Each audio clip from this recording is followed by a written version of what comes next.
Goeiemôre, dis 27 Februarie en in die laaste 24 uur het ons nogal baie nuus oor die refugee-program gehoor. Spesifiek nuus in verband met die getal mense wat gaan oorkom op die refugee-status. Nou, weet voor in die jaar, in die laaste jaar, het daar 'n berig uitgekom van die regering af, Amerikaanse regering, wat 'n cap sit van 7000 mense vir Suid-Afrika vir hierdie finansiële jaar, wat dan einde van September eindig.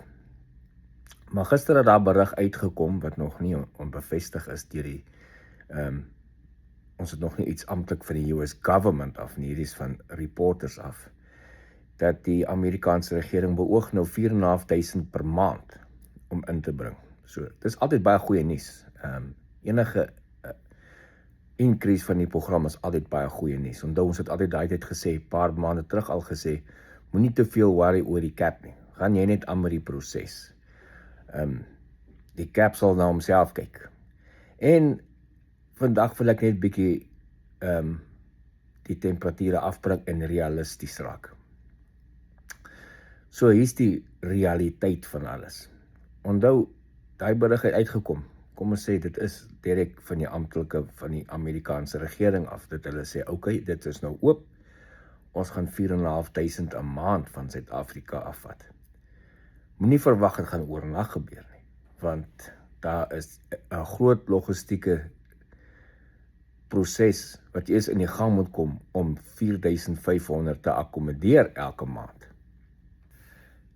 Daai getal van 4.500 beteken dat die Amerikaanse ambassade elke liewe dag 225 mense moet prosesseer. En om 225 mense 'n dag finale interviews te gee, het jy redelik baie agente nodig.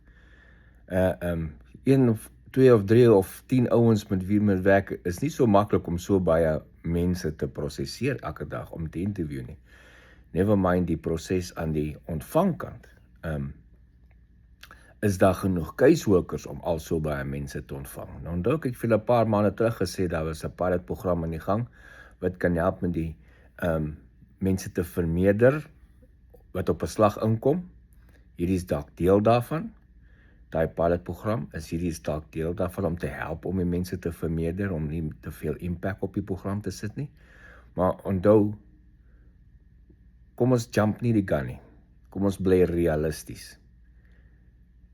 Dis hulle poging, dis hulle oog. Hulle wil 4.500 'n maand bring, wat baie goeie nuus vir ons is.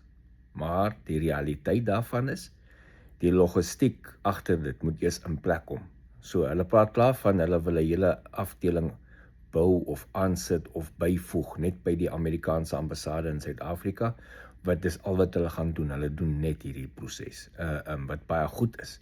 Want op die oomblik is dit mense in Amerikaanse ambassade wat jou finale interview doen is, dis nie hulle eintlik of hulle eie of hulle enigste taak, hulle doen ander take ook. So as hulle nou 'n paar mense daar insit wat dis al wat hulle elke dag doen is die interview die mense en kry hulle hierdie proses, dan is dit baie goeie nuus. Logistiek aan die Amerikaanse kant, hulle gaan baie meer caseworkers moet oplei en in plek kry en dan oplei om die ekstra mense wat inkom te kan hanteer. En dan moet ons by die ander realiteit bly. Die program kan enige dag gestop word. As ons kyk na wêreldgebeure wat op die oomblik aan die gang is, kan jy weet, enige program, soos die immigrasieprogram, refugee-program, enige ding, kan maklik deur die US government gestop word vir baie redes. En dit kan ge-expand word, soos ons nou hier sien, hulle plan om dit te expand. So kom ons wees dankbaar vir die program, dankbaar vir dit nou wil gaan expand. Dit beteken die wat al lang wag, 10 to 1 gaan julle goed vinniger in die plek kom. Hierdie hold wat tot so by die 9de Maart is, vir hulle om administratief goed reg te kry in die agtergrond. Hoopelik hulle in hierdie tyd al die duplicates en goed uitgegooi en so aan.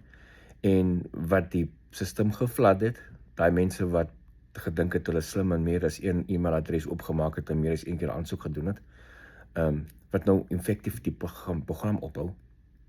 Hoopelik kry hulle dit alles uitgesorteer in hierdie paar dae, en dan wanneer die ding aan die gang kom, dan hopelik sal hulle terugkom na daai mense wat nou al vir maande wag, wat voorheen al vliegkaartjies gehad het wat gekanselleer was, om op die lys te kom.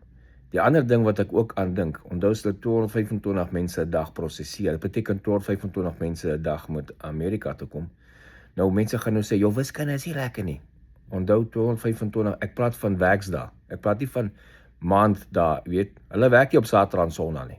Van hulle kan dalk werk, maar onthou hulle moet ook 2 dae week naweek hê. So as jy in realiteit kyk, as jy met daai 4500 deel 20 dae in 'n jaar of in 'n maand. As jy dit kyk, is dit baie mense om te prosesseer, 225 'n dag. Dis ook baie mense wat sitplekke op 'n vliegtuig gaan nodig het. Nou ek is seker daarvan, 100% seker, nie, ek weet, dis feite. Daar is nie 225 oop seats op vliegtuie op die oomblik wat uit Suid-Afrika uit Amerika toe vlieg nie. Dis nou Delta, United, KLM, British Airways, Air France, al daai vlieg Amerika toe van Suid-Afrika af, die Air France en die KLM en UK, hulle vlieg almal deur hulle hubs eers, maar dan kom hulle Amerika toe. En daai 5 of 6 vliegtuie wat elke dag uit Suid-Afrika uitvlieg Amerika toe, ek in Waarborg, daar's nie 225 oop seats in totaal wat die Amerikaanse regering kan gebruik om refugees in te sit nie. So, daar gaan chartervlugte moet betrokke raak by hierdie besigheid. Wat 'n goeie ding is, as hulle kan chartervliegtuie insit, beteken die hele vliegtuig is vol refugees. En jy weet, hy kom sommer direk van Suid-Afrika af tot waar hy moet wees in Atlanta of New York, die hub wat hulle gaan gebruik. Of hulle gaan seker met die airlines reël dat die airlines 1 of 2 ekstra vlugte 'n dag insit, juis om daai seats te gebruik. As hulle gegarandeer is dat hulle kan seats volmaak, en sal hulle maklik 'n ekstra vlug 'n dag op hulle skedule sit. So, dis al die logistiek agter die hele ding. Goeie nuus is, daar's groot prate oralste van expand, 4500 'n maand, is nogal lekker baie. Realiteit, die logistiek agter alles dit.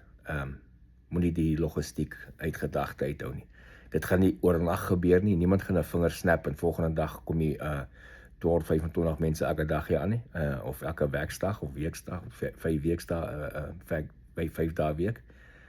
So, hou moed, doen aansoek vir die proses, soos ek altyd sê. Baie mense vra, maar as ek nie te oud of te arm of te oud of te jonk of te enkel of te veel familie nie, nee, of te siek nie. Jy doen aansoek vir die proses. Laat hulle jou afkeer, moenie jouself afkeer voor die tyd nie.